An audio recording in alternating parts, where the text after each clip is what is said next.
Hello and welcome to the Star Citizen News and Weekly Review for the week ending the 20th of March 2016, where we look at all the headlines for this week from the Star Citizen community and then take a deeper look at various shows that CIG have put on this week.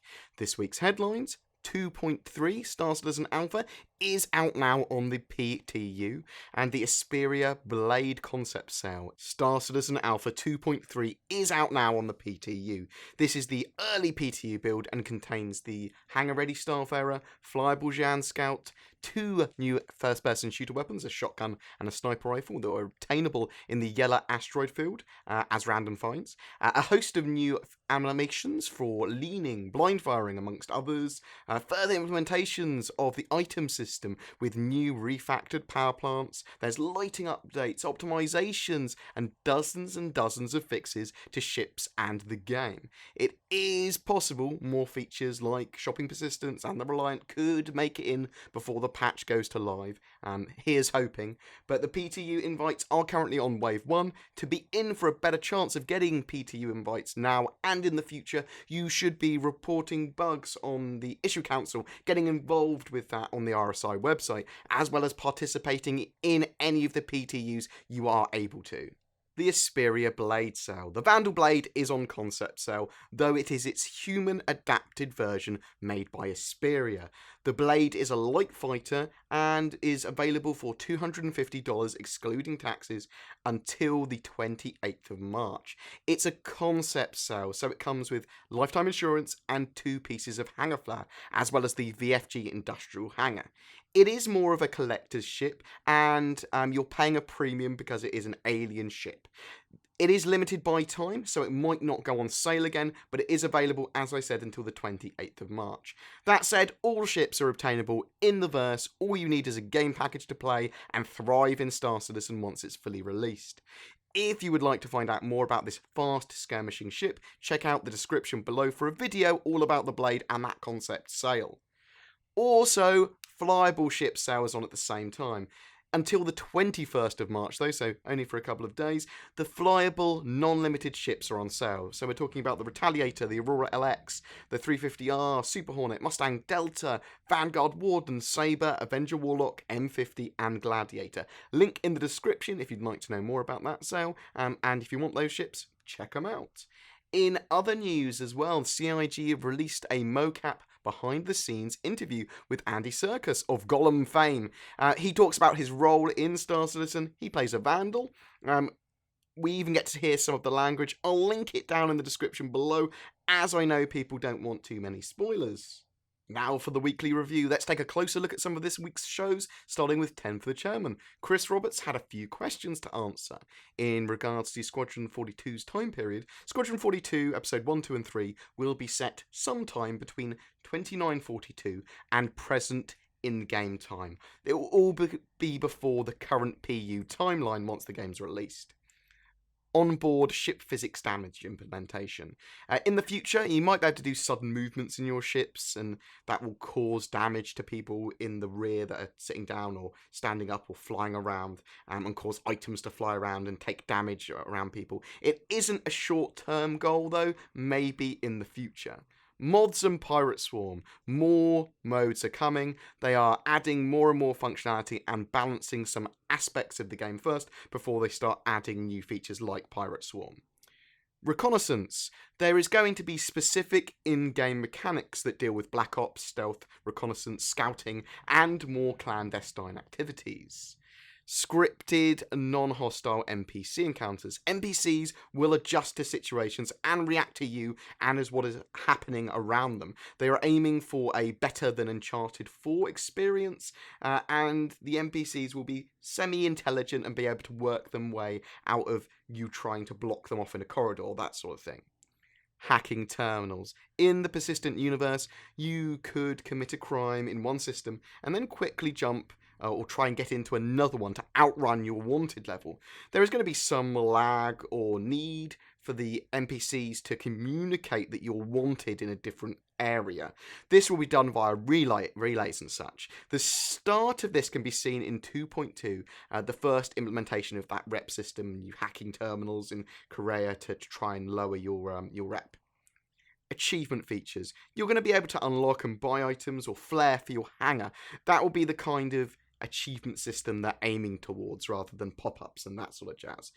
Badges that appear on your wall because of campaigns you've flown in, that sort of thing. Squadron 42. Squadron 42 blends first-person and ship combat together to make an immersive experience. You can't avoid the first-person shooter elements of the game, but they won't require you to be MLG Pro or really, really great at first-person shooters to get enjoyment from the whole experience. It's to make it immersive. Augmenting your body. The plan is to allow players to have augments and bionics that enhance their abilities or endurance or things that they can do in-game. UEE elections. Voting might be a benefit for players that have citizenship in the future. There are no short-term plans, though, to allow citizens and players to become actually part of the government or to run for office. But longer term, that's a maybe. In Around the Verse Season 2, Episode 23, we found out some little interesting informational nuggets from the studios around the verse. They're working on, in Los Angeles, getting the Xi'An Scout flyable. That's time well spent, seeing that it has been released in 2.3 PTU. The shopping experience is also getting a lot of work done on it to get clothing purchasable for your character and the Kasaba outlet done.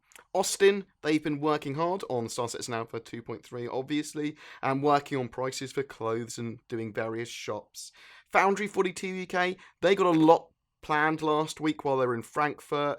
They've got radar and scanning ready for the first implementation pass. They've been working on automatic landing, and there's more animation work with vaulting, mantling, and traversal type animations. Foundry 42 Frankfurt, there's nothing really new here.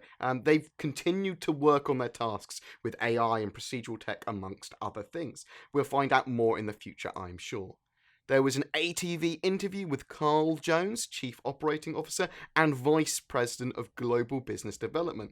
Here they talk about working with partner companies like Scitech and AMD.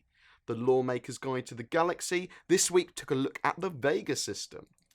This week's MVP was Purgatorial Flame. He's created his own Star Citizen roleplay sourcebook.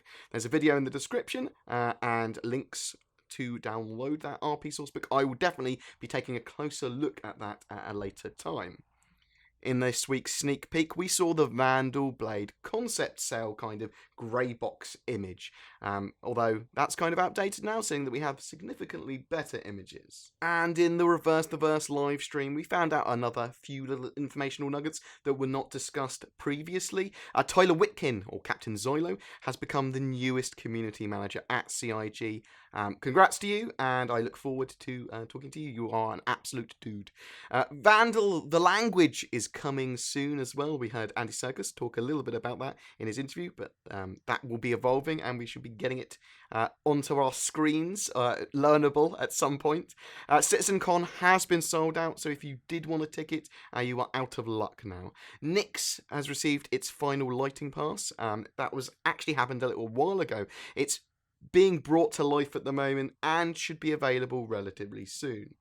There should be some form of concept sale as well every 6 weeks. The next one we have should be from more traditional ship manufacturers.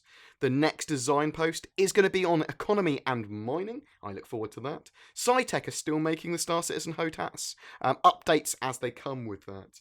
Ground vehicles are in their concept phase currently, and there's lots of work being done on Orgs 2.0 and a new ship statuses page, and we should see the fruits of those labours at some point in the future. Ships-wise, the Caterpillar won't have any variants in the form of other hulls, though it will have lots and lots of modules that will go on sale with it that will allow it to change its roles significantly. The Glaive will be properly balanced and fixed at some point in the future. They want to get some more other ships in there and gameplay mechanics before they start balancing those ships. The Prowler is waiting on the Tavaran to be more complete. Obviously, that's its race of origin, effectively. There will be an Idris video coming soon, but not yet. And the Crucible's repair features are currently being worked on, specifically its little arms. They said here that the Reliant was maybe for 2.3, so it's a possibility that it might be hangar ready in a later PTU build or when it goes live, although it's not in the current PTU build. There was also a clarification. The sale for the blade is on until the 28th of March and not as the 21st, as one of the CIG articles did report earlier. And that's it this week for the Star Citizen news. I will be looking very heavily at 2.3 on the PTU this week, and update you as that PTU evolves and gets later builds. If any new features come out as well, I'll be playing on them. But there is a lot to look at the moment. I want to test out those new weapons. There's loads and loads of jazz. And also just look around the Starfarer in a lot more detail. Play around with the Xi'An Scout, that sort of thing. There's quite a bit to do here. Anyway, guys, please don't forget to like and subscribe. It really does help me. And I will see you in the verse.